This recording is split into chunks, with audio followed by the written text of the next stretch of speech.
I'll soon be quite dead at last, in spite of all. Perhaps next month. Then it will be the month of April, or of May. For the year is still young. 1,000 little signs tell me so. Perhaps I'm wrong. Perhaps I shall survive St. John the Baptist Day and even the 14th of July, Festival of Freedom. Indeed, I would not put it past me to pant on to the Transfiguration, not to speak of the Assumption. But I do not think so.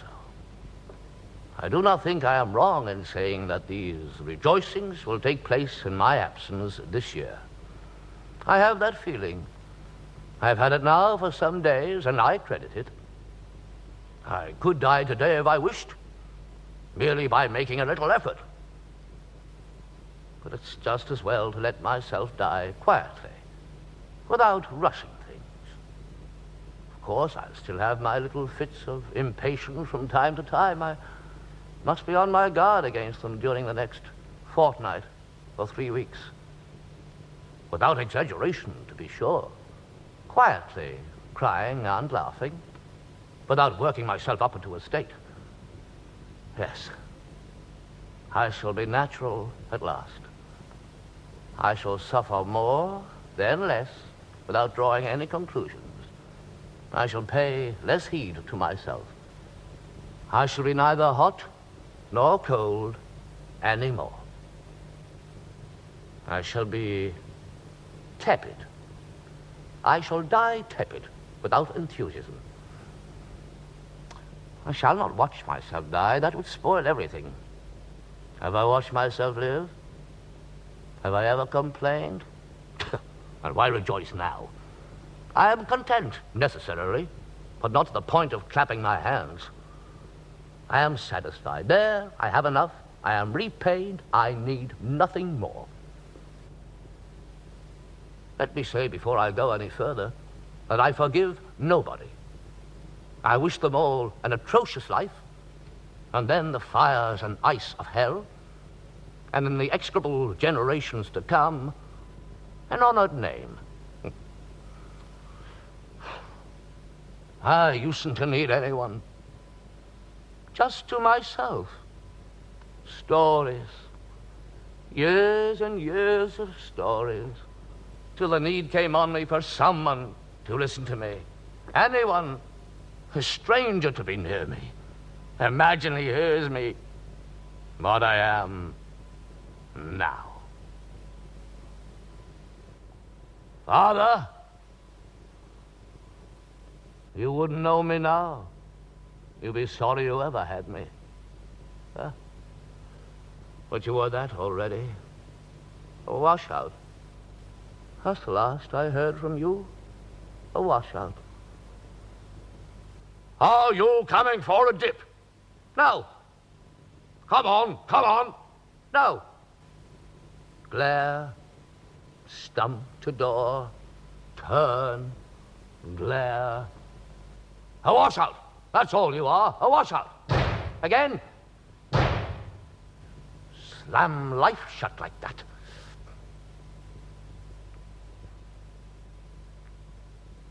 Washout.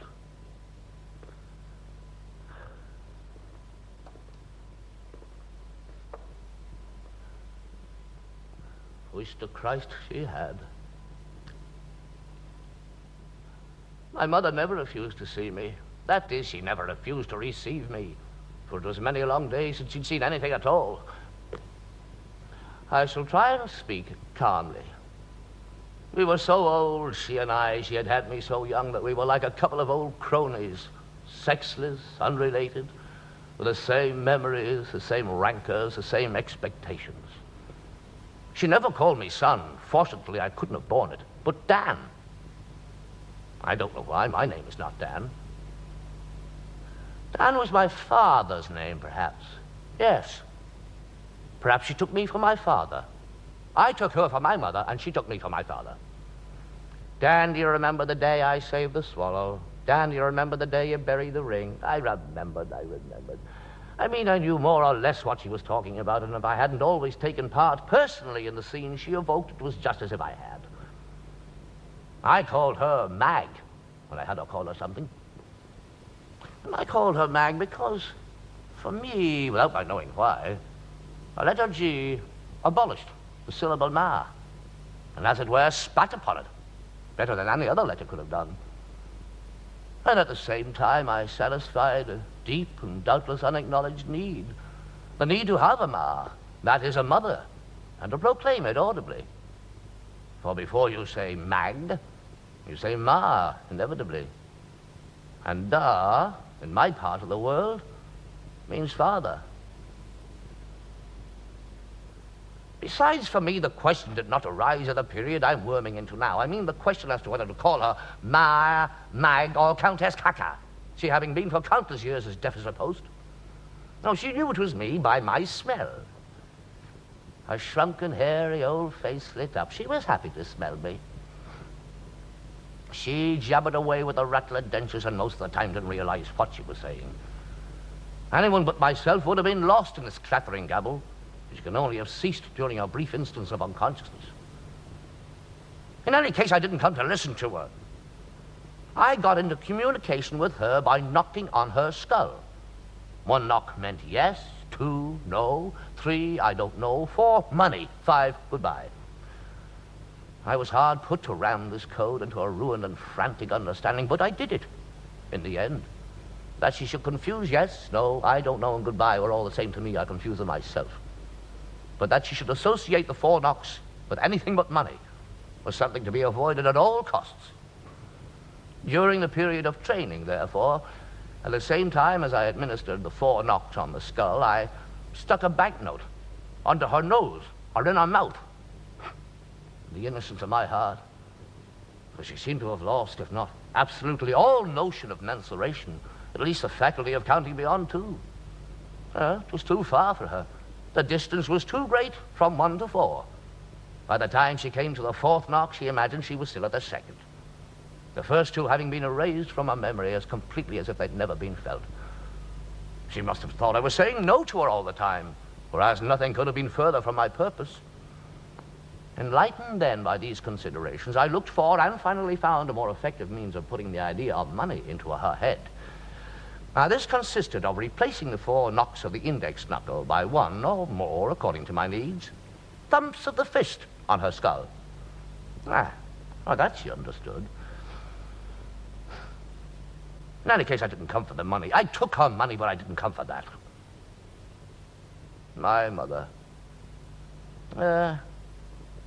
I don't think too harshly of her. Back to that far day. Oh, any far day. And from its dim, granted ground and its things to the sky. The eyes raised and back again. Raised again and back again. And the feet going nowhere, only somehow always home. In the morning, out from home. In the evening, back home again. Up bright and early that day. I was young then, feeling awful, and out. Mother hanging out of the window in her nightdress, weeping and waving. Nice, fresh morning. Bright too early as so often. Feeling really awful. Very violent.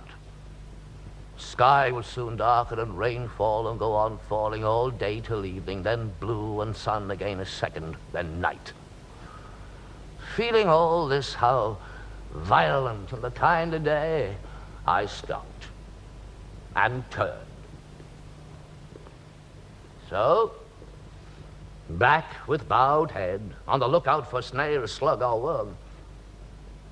Great love in my heart, too, for all things still and rooted. Bushes, boulders, and the like, too numerous to mention. Even the flowers of the field. Not for the world when in my right senses would I ever touch one to pluck it. Or as a bird now, or a butterfly, fluttering about and getting in my way. All moving things getting in my path, a slug now getting under my feet. No, no mercy. Not that I would go out of my way to get at them, no. Often at a distance they seemed quite still, and the next minute they were upon me. Birds, with my piercing sight I've seen flying so high and so far off, they seemed at rest. And a moment later, they were all about me. Crows have done this. Ducks are perhaps the worst. To be suddenly stamping and stumbling in the midst of ducks or hens, any class of poultry. Few things are worse.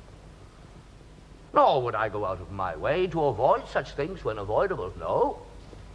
I will simply not go out of my way. Though I have never in my life been on my way anywhere. Not simply on my way.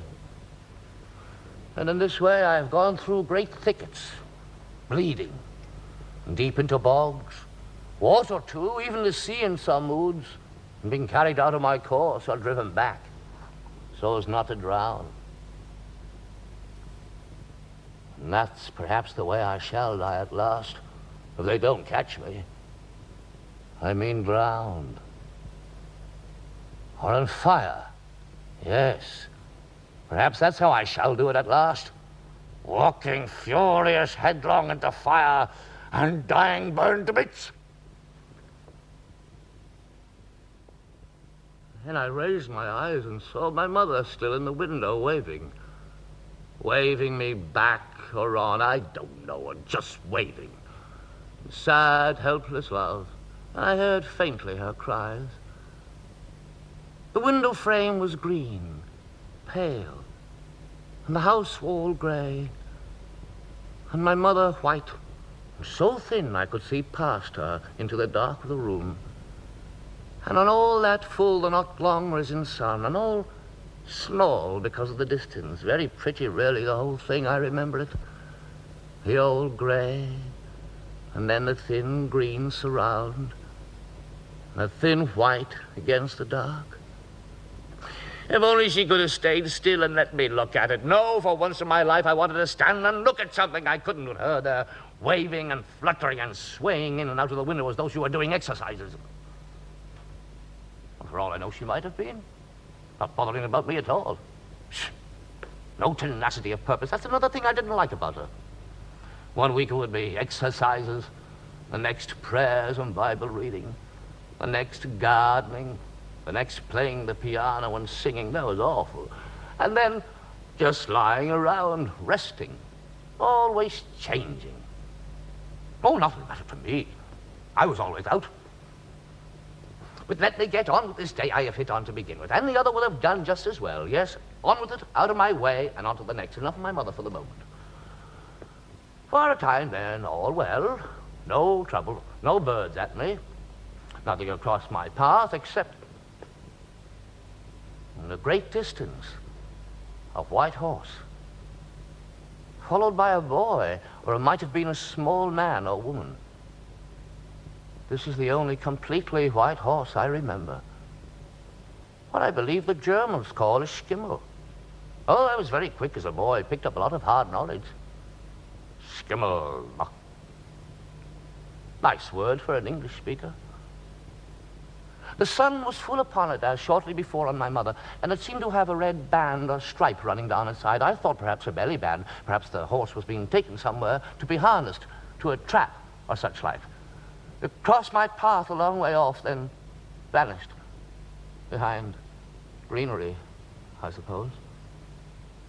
All I noticed was the sudden appearance of the horse, then disappearance. It was bright white with the sun on it. I'd never seen such a horse, though often heard of them. I never saw another. White, I must say, has always affected me strongly. All white things, sheets, walls, and so on. Even flowers. And then just white. The thought of white, without more. But let me get on with this day and get it over. All well then for a time, just the violence and then this white horse. When suddenly I flew into most savage rage, really blinding. Why this sudden rage, I really do not know. These sudden rages, they made my life a misery. Many other things too have done this. My sore throat, for example, I've never known what it is to be without a sore throat. And the rages were the worst. like a great wind suddenly rising inside. No, I can't describe. It wasn't the violence getting worse in any case, nothing to do with that. Some days I would be feeling violent all day, never have a rage. Other days quite quiet for me and have 4 or 5. No, there's no accounting for it. There's no accounting for anything. For a mind like the one I always had, always on the alert against itself. There was a time I tried to get relief by beating my head against something, but I gave it up. The best thing I found was to start running. Perhaps I should mention here that I was a very slow walker. I didn't dally or loiter in any way, just walked very slowly. Little short steps in the feet, very slow through the air. On the other hand, I must have been quite one of the fastest runners the world has ever seen over a short distance. 5 or 10 yards in a second I was there. I could not go on at that speed, not for breathlessness. It was mental. All is mental. Figments. Now, the jog trot, on the other hand, I could no more do that than I could fly. No, with me all was slow, and then these flashes or gushes. Vent the pent. That was one of those things I used to say to myself over and over as I went along. Vent the pent, vent the pent. Fortunately, my father died when I was a boy. Otherwise, I might have been a professor. He had his heart set on it. Oh, a very fair scholar I was, too. No thought, but a great memory. One time I told him about Milton's cosmology. Way up in the mountains we were, resting against a huge rock, looking out to sea. That impressed him greatly. Love, too, often in my thoughts when a boy, but not a great deal compared to other boys. Kept me awake, I found. Never loved anyone, I think. I'd remember, except in my dreams. And there it was animals, dream animals, oh, not what you see walking about the country. I couldn't describe them. Lovely creatures they were. White, mostly.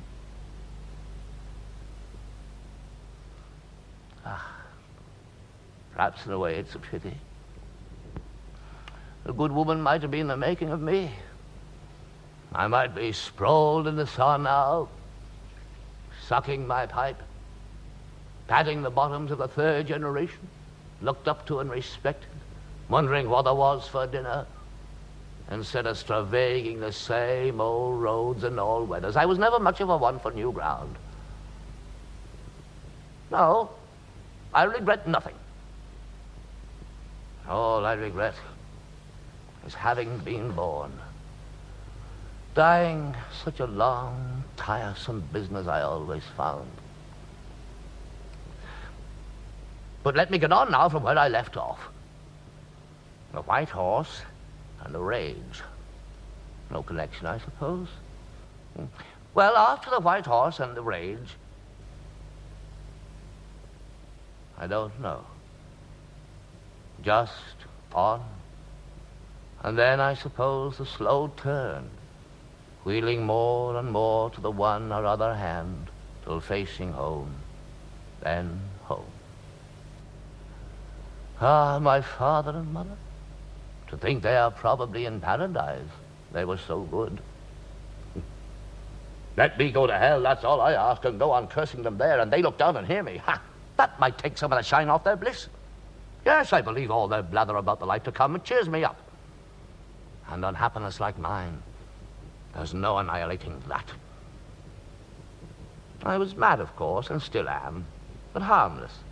I passed for harmless, that's a good one. Not, of course, that I was really mad, just strange, a little strange. And with each passing year, a little stranger. There can be few stranger creatures than me going about at the present day. My father. Did I kill him too, as well as my mother? Perhaps in a way I did. Oh, I can't go back in that now. The questions rise up on me. as I go along, leaving me very confused. Ah, breaking up I am. Suddenly they are there. No, they float up out of an old depth and hover and linger before they die away. Questions that when I was in my right mind would not have survived 1 second, but atomized they would have been before as much as formed, atomized. In twos often they came hard, one upon the other thus. How can I go on another day? And then how did I ever go on another day? And did I kill my father? And then did I ever kill anyone? To the general from the particular, I suppose you might say. Question and answer to, in a way, very addling. I strive with them as best I can, quickening my step when they come on, tossing my head from side to side and up and down, staring agonizedly at this and that, increasing my murmurs to a scream. These are helps. But it should not be necessary. Ah, something is wrong here. If it was the end, I would not so much mind. How often have I said in my life before some new awful thing, it is the end, and it was not the end.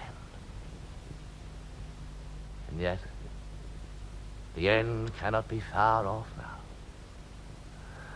I shall fall as I go along, and stay down, or lie, curled up for the night as usual among the rocks, and before morning be gone. Oh, I know that I too shall cease and be as when I was not yet, only all over, instead of being in store. That makes me happy. Often now my murmur falters and dies, and I weep for happiness as I go along, and for the love of this old earth that has carried me so long, and whose uncomplainingness will soon be mine. Just under the surface I shall be, altogether at first, then separate and drift through all the earth, and then perhaps, in the end, through a cliff into the sea. Something of me. A ton of worms to an acre. That's a wonderful thought. A ton of worms. I believe it. Where did I get it? From a dream? Or a book read in a nook when a boy? Or a word overheard as I went along? Or in me all along and kept under till it could give me joy? Oh, these are the horrid thoughts I have to contend with in the way I have just said. Now, is there nothing to add to this day with the white horse and white mother in the window, before I pass on to another day at a later time? Anything to add before I pass on in time, skipping hundreds and even thousands of days in the way I couldn't for time, but had to get through somehow, until I came to the one I'm coming to now. No, nothing. All is gone, but mother in the window, the violence, rage, and rain. So, on to this second day and get it over and out of my way and on to the next. What happens now is I am set upon and pursued by a family or tribe, I don't know, of stoats. Most extraordinary thing, I think they were stoats. Indeed, if I may say so, I was fortunate to get off with my life. Anyone else would have been bitten and bled to death. Perhaps sucked white, like a rabbit. I know I could never think, but if I could have and had then, I would have just lain down and let myself be destroyed like the rabbit does. But let me start, as always, with the morning and the getting out. When a day comes back, whatever the reason, its morning and its evening, too, are there, though in themselves quite unremarkable. They're going out, and they're coming home. There's the remarkable thing I find. So up there in the grey of dawn, very weak and shaky after an atrocious night, little dreaming what lay in store, out and off. What time of year? I really do not know. Does it matter? Not wet, really, but dripping. Everything dripping. The day might rise, did it know? Drip, drip all day long. No sun, no change of light. Dim all day, and still, not a breath. Till night. Then black, and a little wind. I saw some stars as I neared home. But I was hardly down the stairs and out into the air when the stick fell from my hands and I sank down onto my knees on the ground and then forward on my face, most extraordinary thing. And after a little over on my back. I could never lie on my face for any length of time, much as I loved it, but made me feel sick. And lay there half an hour, perhaps, with my arms along my sides, the palms of my hands against the pebbles, and my eyes wide open, straying over the sky. Now, was this my first experience of this kind? That is the question that immediately assails one. Falls I had had in plenty, of the kind after which, unless a limb broken, you pick yourself up and go on cursing God and man. Oh, very different from this. But so much life gone from knowledge, how know when all began. All the variants of the one, that one by one their venom staining, follow one upon another all lifelong till you succumb. So that in some ways even olden things each time are first things. No two breaths the same, all are going over and over, all once and nevermore. Over, over. There's a soft place in my heart for all that is over. No, for the being over. I love the word. Words have been my only loves, not many. Often all day long as I went along, I would be saying it. And sometimes I would be saying, Vero, oh, Vero. Oh, but for those awful fidgets I've always had, I would have spent my life in a big, empty, echoing room with a big old pendulum clock, just listening and dozing. The case opened so that I could see the swinging, my eyes moving to and fro, lead weights dangling lower and lower, till I got up out of my chair and wound them up again once a week. The third day was the look I got from the roadman. Suddenly I see that now. A ragged old brute, bent double down in the ditch, leaning on his spade or whatever it was, leering round and up at me from under the brim of his slouch. A red mouth. How it is, I wonder I saw him at all. That's more like it. The day I saw the look I got from Balf, I went in terror of him as a child. Now he is dead, and I resemble him.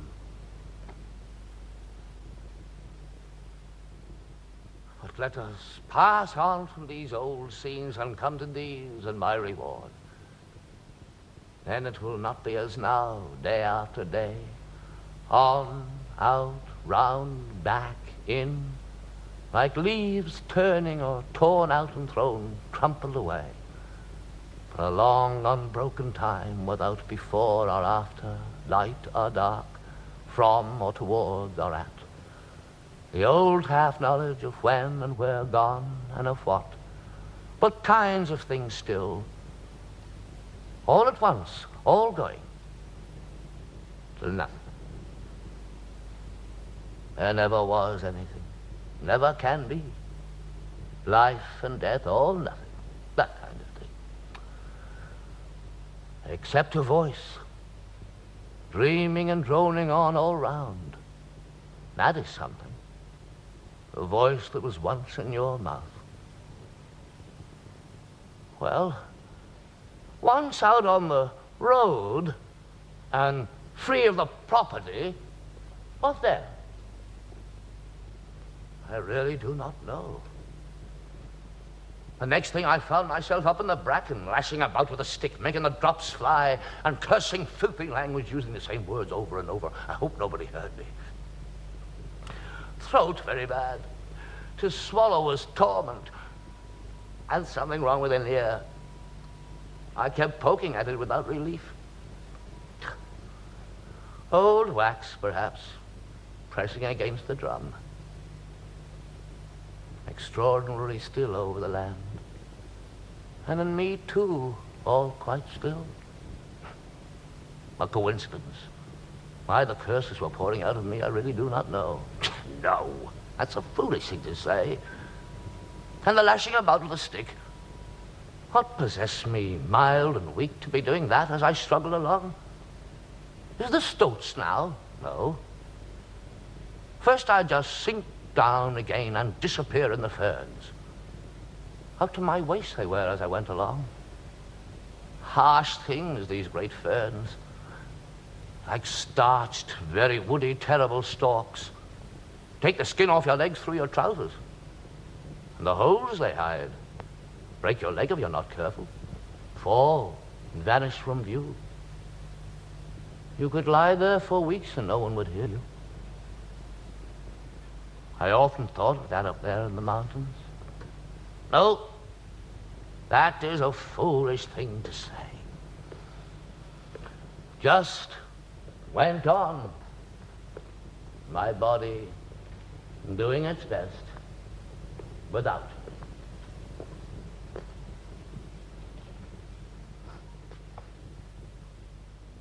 I once took advantage of being at the seaside to lay in a store of sucking stones. They were pebbles, but I call them stones. Yes, on this occasion I laid in a considerable store. I distributed them equally between my 4 pockets and sucked them, turn and turn about. Now this raised a problem which I first solved in the following way. I had, say, 16 stones, 4 in each of 4 pockets, those being the 2 pockets of my trousers and the 2 pockets of my greatcoat. Taking a stone from the right pocket of my greatcoat and putting it in my mouth, I replaced it in the right pocket of my greatcoat by a stone from the right pocket of my trousers, which I replaced by a stone in the left pocket of my trousers, which I replaced by a stone from the left pocket of my greatcoat, which I replaced by the stone that was in my mouth as soon as I had finished sucking it. Thus there were still 4 stones in each of my 4 pockets, but not quite the same stones. And when the desire to suck took hold of me again, I drew again on the right pocket of my greatcoat, certain of not taking the same stone as the last time, and while I sucked it, I rearranged the other stones in the way I have just described, and so on. But the solution did not satisfy me fully, for it did not escape me that by an extraordinary hazard, the 4 stones circulating thus might always be the same 4, as a result of which, far from sucking 16 stones turn and turn about, I was really only sucking 4, and always the same turn and turn about. But I shuffled them well in my pockets before I began to suck, and again while I sucked before transferring, in the hope of obtaining a more general circulation of the stones from pocket to pocket. This was only a makeshift, and could not long content a man like me. So I began to look for something else. And the first thing I hit upon was that I might do better to transfer the stones 4 by 4 instead of 1 by 1. That is to say, during the sucking, to take the 3 stones remaining in the right pocket of my greatcoat and replace them by the 4 in the right pocket of my trousers, and these by the 4 in the left pocket of my trousers, and these by the 4 in the left pocket of my greatcoat, and finally these by the 3 from the right pocket of my greatcoat, plus the 1, as soon as I finished sucking it, that was in my mouth. Yes. It seemed to me at first that by so doing I would arrive at a better result. But on further reflection I had to change my mind and confess that the circulation of the stones 4 by 4 came to exactly the same thing as the circulation 1 by 1. For if I was certain of finding each time in the right pocket of my greatcoat 4 stones totally different from their immediate predecessors, the possibility nevertheless remained of my always chancing on the same stone within each group of 4, and consequently of my sucking not 16 stones as I wished, but in fact 4 only, and always the same turn and turn about. So I had to seek elsewhere than in the mode of circulation, for no matter how I allowed the stones to circulate, I always ran the same risk. I finally reached a solution, inelegant assuredly, but sound. All that was necessary was to put, for example, to begin with, say, 6 stones in the right pocket of my greatcoat or supply pocket, 5 in the right pocket of my trousers, and 5 in the left pocket of my trousers. Now that makes a lot. Twice 5, 10, plus 6, 16, and none, but none remained, in the left pocket of my greatcoat, which for the time being remained empty. Good. Now I can begin to suck. Watch me closely. I take a stone from the right pocket of my greatcoat, suck it, stop sucking it, put it in the left pocket of my greatcoat, the one empty. I take a second stone from the right pocket of my greatcoat, suck it, put it in the left pocket of my greatcoat, and so on, until the right pocket of my greatcoat is empty, and the 6 stones I have just sucked one after the other are all in the left pocket of my greatcoat. Pausing then, concentrating so as not to make a balls of it, I transfer to the right pocket of my greatcoat, in which there are no stones left, the 5 stones in the right pocket of my trousers, which I replace by the 5 stones in the left pocket of my trousers, which I replace by the 6 stones in the left pocket of my greatcoat. At this stage, then, the left pocket of my greatcoat is again empty, and the right pocket of my greatcoat is again supplied, and in the right way, that is to say, with other stones than those I have just sucked. These other stones I then begin to suck one after the other, and to transfer, as I go along, to the left pocket of my greatcoat, being absolutely certain, as far as one can be in an affair of this kind, that I am not sucking the same stones as a moment before, but others. And when the right pocket of my greatcoat is again empty, and the 5 stones I have just sucked are all, without exception, in the left pocket of my greatcoat, I then proceed to the same redistribution as a moment before, or similar redistribution. That is to say, I transfer to the right pocket of my greatcoat, now again available, the 5 stones in the right pocket of my trousers, which I replace by the 6 stones in the left pocket of my trousers, which I replace by the 5 stones in the left pocket of my greatcoat. And there I am, ready to begin again. Do I have to go on? No. For it is clear after the next series of sucks and transfers, I shall be back to where I started. That is to say, with the first 6 stones back in the supply pocket, the next 5 in the right pocket of my stinking old trousers, and finally the last 5 in the left pocket of same. And my 16 stones will have been sucked once at least, in impeccable succession. Not one sucked twice, not one left unsucked.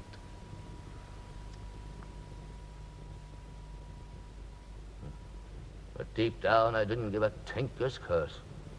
For it was all the same to me whether I sucked a different stone each time or the same stone till the end of time.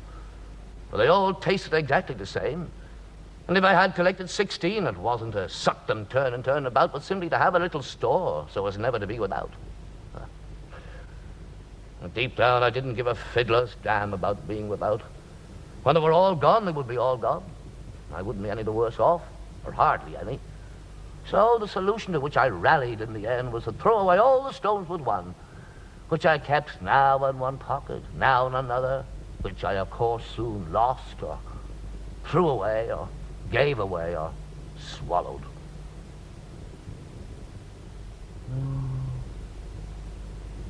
Stories, stories. I never finished any of them.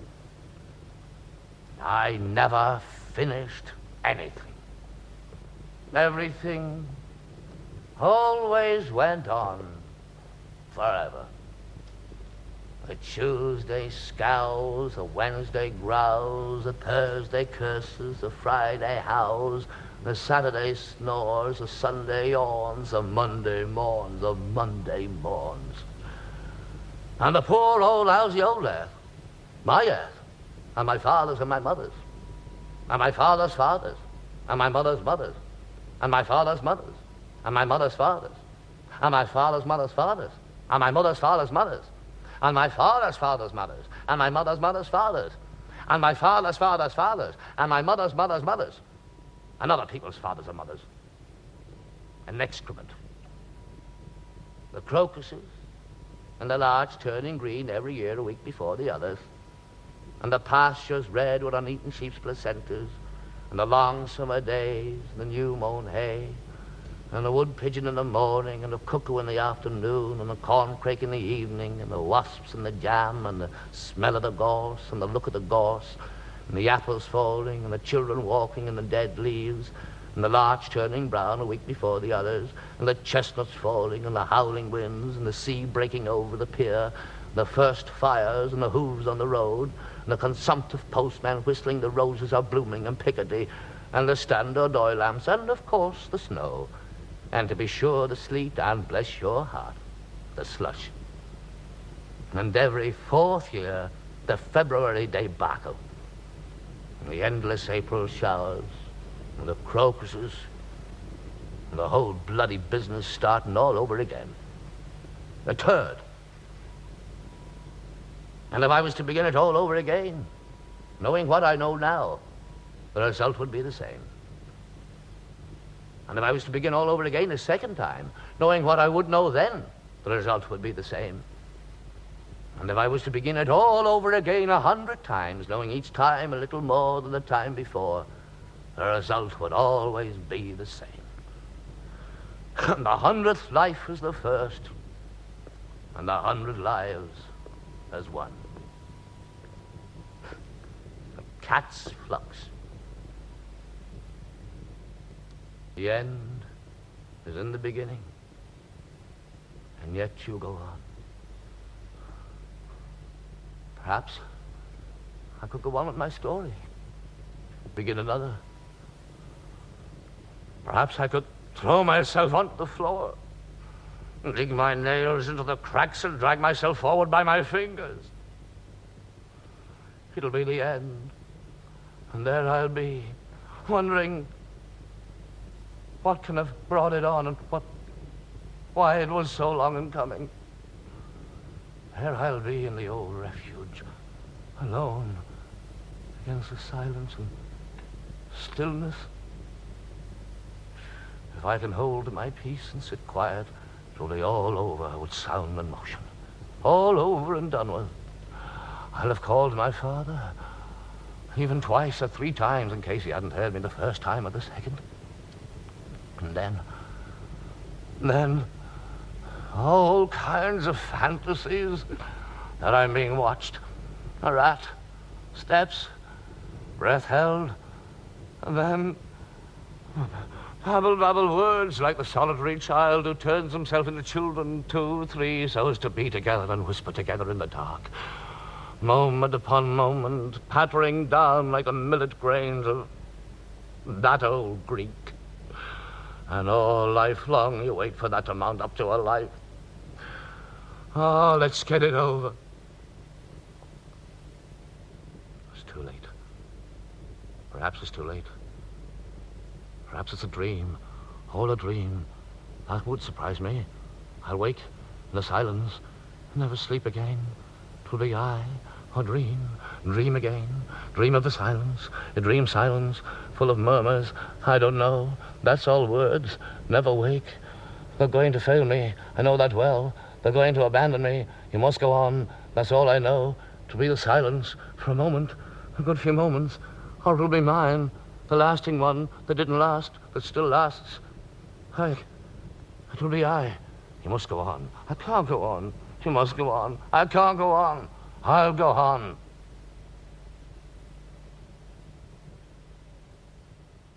I say to myself sometimes, you must learn to suffer better than that if you want them to weary of punishing you one day. I say to myself sometimes, you must be there better than that if you want them to let you go one day. But I feel too old and too far to form new habits. Good. It'll never end. I'll never go. Then one day, suddenly it ends, it changes. I don't understand. It dies, or it's me. I don't understand that either. I ask the words that remain. Sleeping, waking, morning, evening. They have nothing to say. I open the door of the cell and go.